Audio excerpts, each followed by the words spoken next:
There's plenty of hidden stats within Zonai devices, such as their damage in combat, how their battery depletion works, and their durability drain on weapons. All are relatively hidden from the player. We have researched all the applicable stats, and will showcase exactly how the Zonai objects work. Starting with the combat ones, the beam emitters deal 12 damage each second they connect with an enemy.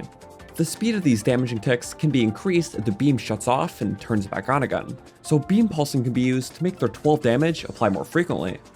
This 12 damage also applies to the cannon shots, with an added fire part that deals elemental damage on top of it, which changes depending on the enemy's fire resistance, so constructs only take a sliver here. A better explosion all around are the time bombs, which deal a flat 30 damage after a 4-second timer, but they're still weaker than a regular bomb, which deals 40 damage plus an added fire part. However, fusing a cannon to an arrow works just like the bomb flower. High damage plus fire, but can even be used safely in volcanic zones without them blowing up in your face. The only other damaging parts are the wheel types, which on shields hit for 1 damage point twice a second, and the emitters, which distribute raw elemental effect, which is an entire subject in itself that was already covered in the previous Stats of the Kingdom video, linked above and below. It can be checked out after this one. The damage stats for Mineru work very straightforward, with each arm hitting for 27 damage plus diffuses damage. This amount is increased by 13 damage per Mineru's level, so 53 damage with both the Sage's Will upgrade and the Zonai Helm on, as it's her most powerful state. The rest of the Zonai damage dealers revolve around the weapons, with the Zonai power buff increasing the damage by a flat 3, 5, and 10, for the normal, strong, and mighty weapons respectively. The only standout stat here is with the Zonai bow, where charging it increases its range stat, and here's how it works. It has a base range stat of 20, which is the amount of distance units an arrow flies straight before experiencing drop-off. This amount is identical to most other bows, and for perspective is about the distance between one notch on the Great Bridge of Hylia to the next. However, a fully charged Zonai bow multiplies its range stat by 4 times, from 20 all the way to 80. This makes it on par with fusing a wing with a normal bow, which also multiplies the range stat by the same amount. This means you can combine a wing fuse with a fully charged Zonai bow to get a massive 16 times range buff, equaling to 320 range without drop-off. You likely won't see the end of it without it going out of view. However, if you only do partial charges with the bow, these work too. A third of a full charge increases your range by double, making it on par with the 40 range bows like the Rito, Sheikah, and Gerudo ones. And any amount in between these values works as you'd expect too. Now let's talk battery usage, where every distinct Zonai object drains a set amount, such as a beam emitter draining 1 battery every 16.66 seconds. Now this seems like an odd number, but when converting it to frames, it's a nice even 500. This drain speed is identical to the other 3 emitters, but most other Zonai objects are less, with most miscellaneous objects like stabilizers, hoverstones, and seeking parts draining 1 every 100 seconds or 3000 frames. And the least costly of them are the wheel types, draining 1 battery every 200 seconds or 6000 frames.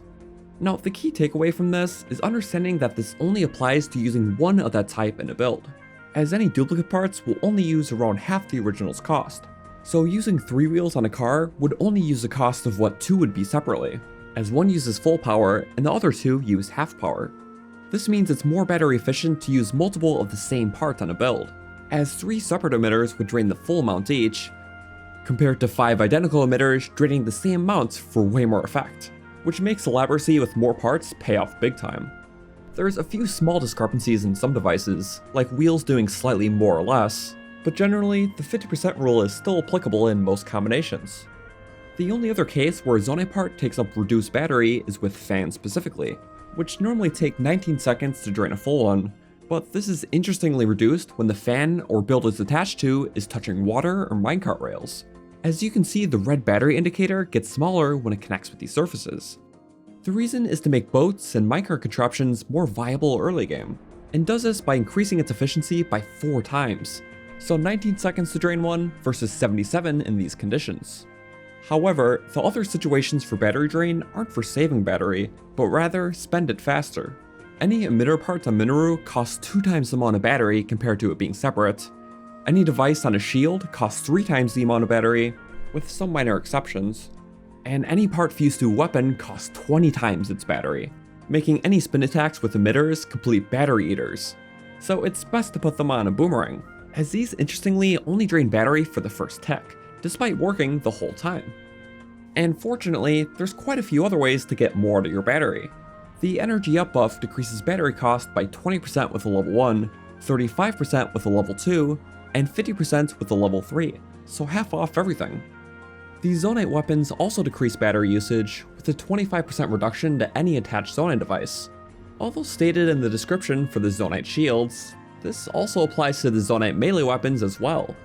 And best part is, it's further stackable with the energy up buff, granting a max 62.5% reduction with any attached device. It's still more expensive than using the parts separately, but far less of a damperment. A more independent way of saving battery is by using the battery devices, which are not affected by the energy up buff, but are equivalent to 1.5 of your personal ones. And the big batteries are equivalent to 21 of yours, which is 5 more than you have with all maxed out rows. These batteries also make the activation range of your builds virtually infinite, so they'll still work even when you walk far enough away. Which is good, considering the low deactivation range with your personal batteries, which is about 15 range units away from the closest part.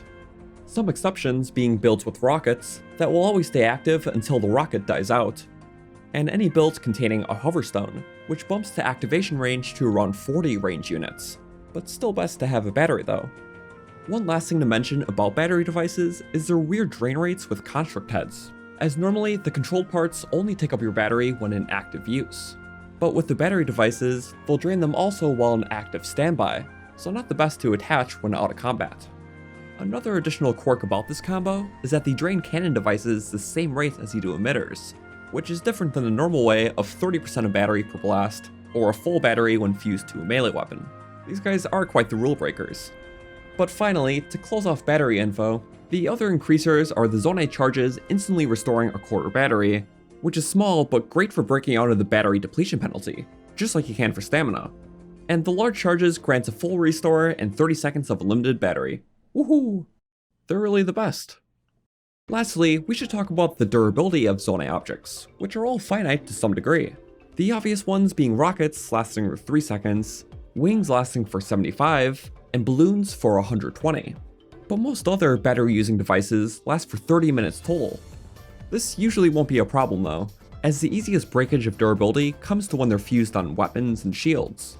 For every time a part is activated, it drains 1 durability point off the base weapon, and for every 2 seconds it stays active after that, it drains another point. So an old wooden beam shield, which has a durability of 12, will last for 22 seconds of continuous use, but it'll drain more if you're pulsing it on and off.